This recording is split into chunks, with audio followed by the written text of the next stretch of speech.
আজকের দিনে নেতাজি শতবার্ষিকী মহাবিদ্যালয়ে আপনাদের আগামী 12 তারিখের যে জব ফেয়ার উপলক্ষে যে মিটিং ছিল, সেই মিটিংটা কতটা ফলপ্রসূ হলো? জেলা জুড়ে সমস্ত ভিটিসিগুলোতে গত দুদিন ধরেই ফোন করা হচ্ছে যে সমস্ত টিচাররা দায়িত্বে আছেন তাদেরকে নিয়ে আজকে জব ফেয়ারের জন্য একটা মিটিং ডাকা হয়েছিল এই নেতাজি শতবার্ষিকী মহাবিদ্যালয়। আমরা এসে দেখি চূড়ান্ত অব্যবস্থা।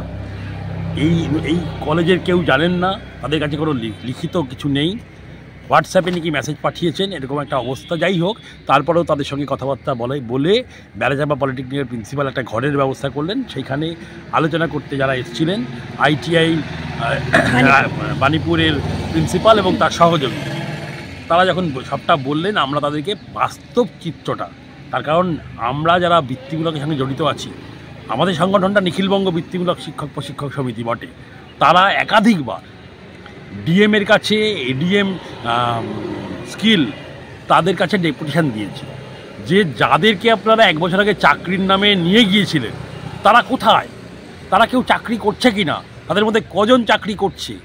এই মিথ্যাচার রাজ্যে আর কতদিন চলবে? 26-এর নির্বাচন তাকে সামনে রেখে এটা চলবে কি? আর শিক্ষকদের যে দুরবস্থার কথা সবটা আমরা বলেছি এডিএম স্কিলকে আমাদের সঙ্গে বসতে হবে। আজকে হাউসে যারা ছিলেন সব সংগঠনের শিক্ষকদের আমি ধন্যবাদ জানাই, কেননা প্রত্যেকে আজকে এক সুরে আমাদের যে প্রতিবাদ তার সঙ্গে গলা মিলিয়েছেন যে এডিএম স্কিল যতক্ষণ আমাদের সঙ্গে না বসবেন এবং যতক্ষণ ওই তালিকা আমাদের না দেবেন যে এই 1 বছর আগে যাদেরকে নেওয়া হয়েছিল, যা বলে নেওয়া হয়েছিল তা সেই জব তাদের দেওয়া হয়নি, যে টাকা দিয়ে জব দেওয়া হবে বলেছিল, বিনিময়ে অর্থ চেয়েছে কোম্পানিগুলো, অনেকেই বাড়ি ফিরে এসেছেন। আরও অবর্ণনীয় সমস্ত কাহিনী, যা বললে আরও গোল্লায় যাবে ব্যবস্থাটা।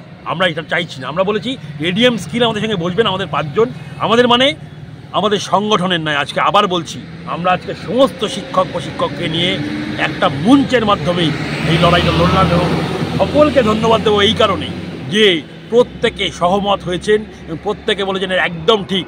যদি এডিএম স্কিল আমাদের সঙ্গে এর মধ্যে বসেন তাহলে 12 তারিখে আমরা ছাত্রছাত্রী নিয়ে যাওয়ার কথা ভাববো, না হলে আমরা কেউ এই জব ফেয়ারে অংশ নেব না। তার কারণ যে প্রতারণা হচ্ছে ছাত্রদের সঙ্গে, তাতে গার্জিয়ানদের কাছে আমাদের মুখ দেখানো দায় হয়ে দাঁড়াচ্ছে। ফলে এই জব ফেয়ারের নামে এই দুরাচার আমরা করতে দেবো না। ফলে অবিলম্বে যে রাজ্যে একটা সেফটি বিনের কারখানা হয়নি 14 বছরে, সে রাজ্যে জব কিসের? বাইরে নিয়ে যাওয়া হয়, নিয়ে গিয়ে 14,000 15,000 টাকা তাদের খেতে লেগে যায়, তারা বাড়িতে কী পাঠাবে আর তাদের ভবিষ্যৎটা কী করবে? ফলে আমরা বলেছি নির্দিষ্ট করে এডিএম স্কিলকে এইটা দিতে হবে, এই মানে শ্বেতপত্র প্রকাশ করতে হবে। গতবারের যে যারা জব পেয়েছে তার মধ্যে ভোকেশনালে কতজন এখনও জবে আছেন, কতজন নেই সেটা বলতে হবে। তারপরে আমরা ভাববো যে আর আমরা যে চিঠিটা করবো সেটা থ্রু নোডাল প্রিন্সিপাল, কারণ আমাদের ডেকেছেন নোডাল প্রিন্সিপালের থ্রুতে আমরা এডিএম স্কিলকে বলতে চেয়েছি। নোডাল প্রিন্সিপালকেও আমরা রিকোয়েস্ট করেছি, উনি আমাদের বলেছেন, কিন্তু আমরা চিঠি করব থ্রু নোডাল প্রিন্সিপাল যদি এই চিঠি করেন তাহলেই আমরা ভেবে দেখব। আর এডিএম স্কিলকে আমাদের আমরা বেশি লোক বলিনি। আমরা আজকে এই হাউসে বিভিন্ন সংগঠনের শিক্ষকরা ছিল, আমরা বলেছি তারা সবাই মিলে আমরা 5 জনকে বেছে নেব, সেই 5 জন যাবেন এডিএম স্কিলের সঙ্গে কথা বলে 12 তারিখের প্রোগ্রাম হবে। আমরা তো সরকারের পক্ষেই, আমরা বলেছি প্রতারণা না হয়। সমস্ত জায়গায় এই জিনিস চলছে, শিক্ষার নামে যে প্রতারণা চলছে তার বিরুদ্ধে আমরা সরব হয়েছে, সে সবাই মিলে। রাজ্যের সমস্ত মানুষ ধীরে ধীরে সরব হচ্ছে, আর মানুষ এইসব সহ্য করতে পারছে না। ফলে এই জিনিস আর চলতে পারে না, এটা মানুষ বুঝেছে। আমি সমস্ত শিক্ষক প্রশিক্ষককে ধন্যবাদ শুধু দেবো না, বলবো তাদের দেখে আজকে মনে হয়েছে আমরা যেটা ভেবেছিলাম যে প্রত্যেকের শিরদাঁড়াটা সোজা আছে, এই শিরদাঁড়া সোজা করার দায়িত্ব নিখিলবঙ্গ বৃত্তিমূলক প্রশিক্ষক সমিতি নিয়েছে। তার জন্য আমি সকলকে ধন্যবাদ দেবো। আমাদেরটা আমরা বুঝে নিতে পারবো। আচ্ছা স্যার, আপনার কাছে একটা প্রশ্ন ছিল যে আজকের আপনারা যে মিটিংয়ের যে অবস্থা চললো তাতে 12 তারিখের মধ্যে স্কুলের যিনি ডিএম আছেন তিনি কি আপনাদের সঙ্গে আলোচনায় স্কিল ডেভেলপমেন্টের এডিএম যদি আমাদের সঙ্গে বসেন, কথা বলেন, আমরা যা চেয়েছি শুধু সেটুকু দিক তাহলেই হবে।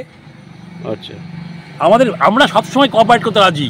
তা নাহলে এই যে 1 বছর ছেলেমেয়েগুলোর গার্জিয়ানরা জানেন আমাদের কি ভিটিসিগুলোতে এসে কি বলছে? আপনাদের মুখের দিকে তাকিয়ে ছেলেমেয়েগুলোকে পাঠিয়েছি। এই তো স্যার, উল্টে বাবা মার পয়সা পাঠাতে হচ্ছে তাদের বাড়ি ফেরার জন্য, এইরকম চাকরি দেওয়ার জন্য নিয়ে গেছিলেন নি। ফলে এই মুখোশটা টেনে আজকে খুলে দিতে পেরেছি, এর জন্য আমি সকলকে ধন্যবাদ দেবো আমাদের পাশে থাকার জন্য। আজকে সাক্ষাৎ দেওয়ার জন্য আপনাকে অসংখ্য ধন্যবাদ।